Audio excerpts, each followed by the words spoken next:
नमस्कार साथियों, मैं आपका अपना गौरव जयराम, राष्ट्रीय महासचिव अखिल भारतीय तकनीकी संगठन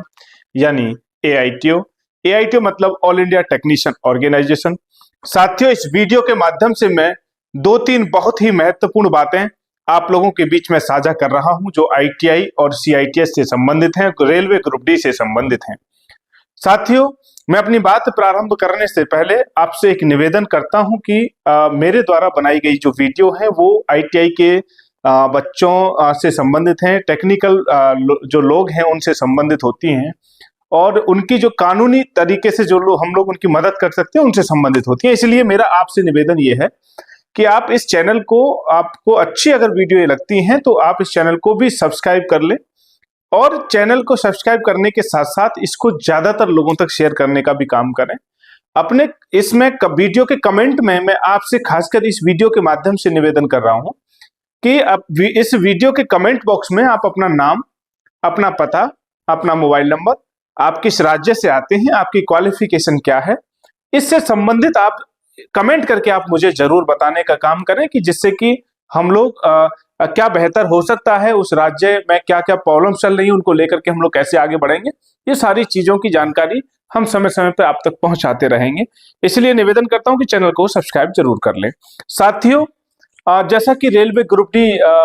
लेवल 1 की जो भर्ती को लेकर के लगातार पूरे देश भर के अंदर में आप सभी छात्र प्रयासरत हैं कि कम से कम टेक्निकल पोस्टों पे रेलवे ग्रुप डी में जो है आईटीआई को minimum qualification 10th plus ITI लिया जाना चाहिए, जैसा कि रेलवे बार बार अपना वादा करता रहा। साथियों, इस क्रम में हम लोग लगातार आगे बढ़ रहे हैं। हम लोगों ने बिल्कुल भी हार नहीं मानी है, ना ही हम लोगों ने में कोई लेजीनेस है, बिल्कुल भी संवैधानिक तरीके से, कानूनी तरीके से हम लोग अपनी लड़ाई को मजबूती के साथ में लड़ रहे हैं और निश्चित रूप से हमें आशा है कि हमको कामयाबी भी इसमें जरूर मिलेगी। हमने कभी किसी बच्चे से, किसी वीडियो के माध्यम से, किसी प्लेटफॉर्म के माध्यम से एक पैसा भी इस मामले को लेकर के, जो भी मूवमेंट हमारी चल रही है, हम लोगों ने आपसे अभी तक नहीं मांगा है और अगर कोई पैसा आपसे मांगता है तो आप उसको पैसा नहीं दीजिएगा। ये मैं आप वीडियो के माध्यम से ये भी रिक्वेस्ट करता हूं। अभी हम लोग अपने स्तर पे जो हमारी 15-20 लोगों की जो टीम बनी है और जिसमें कई सारे एक हमारे और आईटीआई के एसोसिएशन के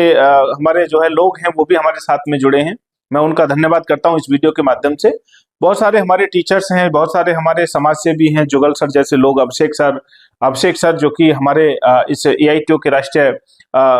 लेवल के जो है पदाधिकारी भी हैं और साथ ही वो आईटीआई को लीड भी कर रहे हैं और कहीं ना कहीं इस मामले को भी हमारे को वो लीड करने का काम कर रहे हैं। तो बहुत सारे लोग हमारे साथ में जुड़े हुए हैं। हमें आपसे केवल मदद चाहिए ये कि आप कम से कम अपनी पढ़ाई पे फोकस करें, ज्यादा से ज्यादा आप अपनी पढ़ाई पे फोकस करें। और दूसरी बात यह है कि जो आपकी लड़ाई है उसको हम लोग लड़ रहे हैं। जो लड़ाई आपको रोड पे जाके लड़नी थी, जो लड़ाई आपको कोर्ट में जाके लड़नी थी, आईटीआई के छात्रों को संघर्ष करना था, लेकिन हम लोगों ने रास्ता चुना कि हम लोग संघर्ष करेंगे लेकिन कानून के दायरे में आकर के संघर्ष करेंगे। हम लोग किसी भी तरीके का देश के अंदर में वायलेंस पैदा नहीं करना चाहते और ना ही हमारा संगठन एआईटीओ इसकी इजाजत देता है किसी भी प्रकार की। हम लोग शांतिपूर्ण ढंग से, हम लोगों ने ज्ञापन देने का काम हमारा आज भी जारी है, आज भी जारी है। और आज मैं जो महत्वपूर्ण बिंदु आप लोगों से 2-3 शेयर करने के लिए आया हूं इस वीडियो के माध्यम से, उसमें एक निवेदन भी आपसे करने के लिए आया हूं। पहली बात तो यह है कि आईटीआई को लेकर के हमारी जो आईटीआई कराने वाली संस्था है डीजीटी का जो नजरिया है वो बहुत अच्छा नहीं है।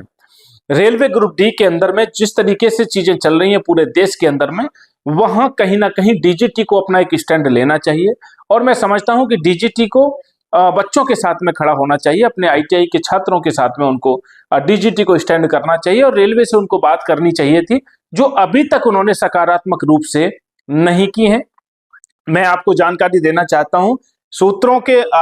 माध्यम से हमारे को एक जानकारी प्राप्त हुई, हमको डायरेक्टली इनडायरेक्टली ये कहा गया कि आपके द्वारा जो जानकारी डीजीटी में दी गई वो सही ढंग से नहीं पहुंची है, जबकि हम लोग कौशल भवन में जाकर के दिल्ली में हम लोगों ने वो जानकारी वहां पे दी थी, सारी बातें हुई। उसके बाद भी हमने बहुत सारे प्लेटफॉर्म पे, डीजीटी के भी बहुत सारे प्लेटफॉर्म पे हमने मेल के माध्यम से, एआईटीओ की ऑफिशियल जो मेल है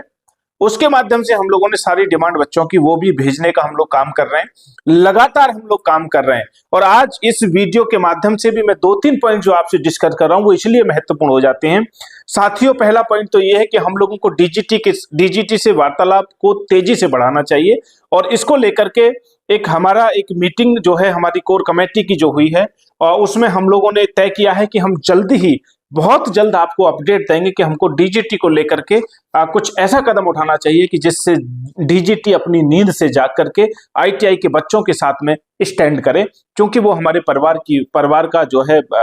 मुखिया है डीजीटी। हम लोगों की जो है सब कुछ डीजीटी से हम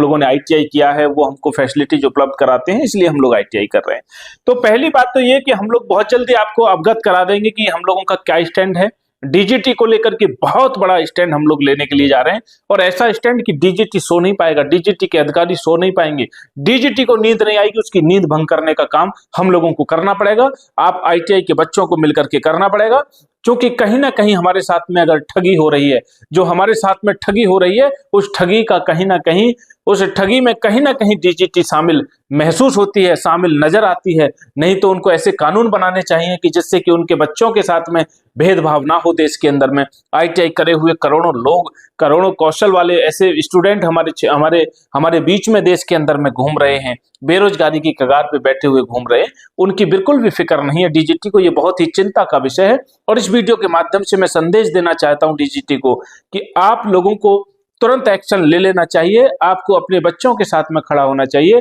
अपने आईटीआई के साथ में आपको खड़ा होना चाहिए। अदरवाइज चीजें अच्छी नहीं होंगी, बेहतर नहीं हो सकती हैं। जो सपना माननीय प्रधानमंत्री श्री नरेंद्र मोदी जी देखते हैं, उस सपने को कहीं ना कहीं डीजीटी चूर चूर करने का काम कर रहे हैं। दूसरी बात मैं आप लोगों को बता देना चाहता हूं इस वीडियो के माध्यम से साथियों, जिस तरीके का मूवमेंट पूरे देश के अंदर में चल रहा है, आज जिस तरीके से एआईटीओ ने स्टैंड लिया है, आज बहुत सारे बड़े बड़े महारथी, बहुत सारे संगठन हमारे साथ मिलकर के एआईटीओ को मजबूत किया है, और हम लोग इस लड़ाई को, आईटीआई के बच्चों की जो लड़ाई है उसको मजबूत किया है, उसको लड़ने का भी हम लोग काम कर रहे हैं। मैं इस वीडियो के माध्यम से आग्रह करता हूं तमाम आईटीआई के कॉलेज के संस्थापकों से, मैं तमाम जितने भी ऑर्गेनाइजेशन देश के अंदर में चल रहे हैं, चाहे वो अप्रेंटिस को लेकर के हैं, चाहे वो सीआईटीएस को लेकर के हैं, चाहे वो आईटीआई संचालकों के हैं, चाहे वो आईटीआई के स्टूडेंटों के हैं, चाहे वो कामगारों के हैं जो कि इंडस्ट्री में जाकर के काम कर रहे हैं, मैं तमाम ऑर्गेनाइजेशन को आज इस वीडियो के माध्यम से और एआईटीओ का राष्ट्रीय महासचिव होने के नाते आप सब लोगों से अपील करता हूं, प्रार्थना करता हूं, निवेदन करता हूं कि आप लोग आइए, हम सब लोग एक साथ मिलकर के आईटीआई के बच्चों का भविष्य चाहते हैं, सीआईटीएस के बच्चों का भविष्य चाहते हैं, अप्रेंटिस के बच्चों का भविष्य चाहते हैं। हम लोग सब मिलकर के अगर लड़ाई लड़ेंगे तो निश्चित रूप से करोड़ों बच्चों को जो टेक्निकल से जुड़े हुए हैं, निश्चित रूप से करोड़ों ऐसे कामगार हैं, हमारे मजदूर हैं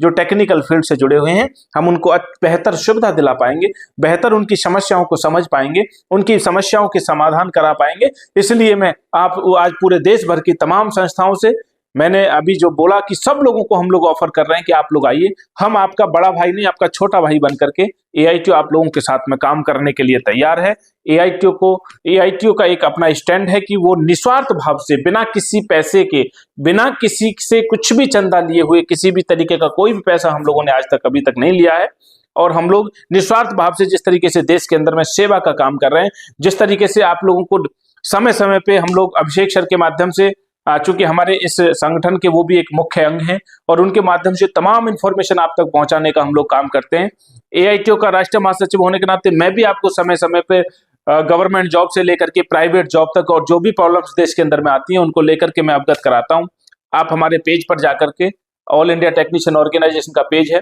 उस पर जाकर के आप विजिट कर सकते हैं। मेरे बहुत सारे लाइव प्रोग्राम, मेरे बहुत सारे वीडियो आपको वहां मिल जाएंगे, बहुत सारी वह इंफॉर्मेशन आपको मिल जाएंगी जो हमारे माध्यम से लगातार 2017 से हम आप सब लोगों तक पहुंचाने का काम कर रहे हैं। इसीलिए मेरे साथियों, इस वीडियो के माध्यम से मैं ये सब बातें, 2-3 निवेदन आप लोगों से मैंने जो किए, ये बहुत ही महत्वपूर्ण निवेदन है। ये बातें बेवजह की बातें नहीं है जो इस वीडियो के माध्यम से मैं कर रहा हूँ। ये वो बातें कर रहा हूँ कि जिन बातों से आपका भविष्य और भारत का भविष्य जुड़ा हुआ है, वो बातें मैं आपसे कर रहा हूँ। और जिस दिन ये हमारा सपना साकार हो जाएगा, निश्चित रूप से एआईटीओ ही नहीं बल्कि पूरे हिंदुस्तान के अंदर टेक्निकल चीजों से जुड़े हुए, तकनीकी से जुड़े हुए लोग निश्चित रूप से कहीं ना कहीं एक सम्मानजनक जीवन जी पाएंगे, और अपनी सुविधाओं को भी वो लोग बहुत आसानी से ले सकते हैं। साथियों, एक बहुत ही एक गंभीर विषय और इस केस में अभी जुड़ा है कि जिस तरीके से रेलवे को नोटिस दिया गया, और माननीय न्यायालय की तरफ से ना जाने क्यों ऐसा लगता है कि रेलवे कहीं ना कहीं घबराया हुआ है, और बहुत ज्यादा घबराया हुआ है। उस नोटिस को भी अभी तक बहुत ठीक ढंग से प्रस्तुत नहीं किया गया है, जो कि आई थिंक मैं समझता हूं कि कानूनी प्रक्रिया है कि वो हो जाना चाहिए था। जिस तरीके से चीजें होनी चाहिए थी उस तरीके से नहीं हुई हैं, तो कहीं ना कहीं ये संदेह इस पे जो है पैदा होता है कि आखिर ऐसा क्यों हो रहा है। लेकिन आप घबराइए मत, हमारे अधिवक्ता बहुत अच्छी तरीके से, हमारे दोनों ही अधिवक्ता इस लड़ाई को लड़ रहे हैं, बहुत मजबूती के साथ में लड़ रहे हैं। अभी भी आज मेरी उनसे वार्तालाप हुई है,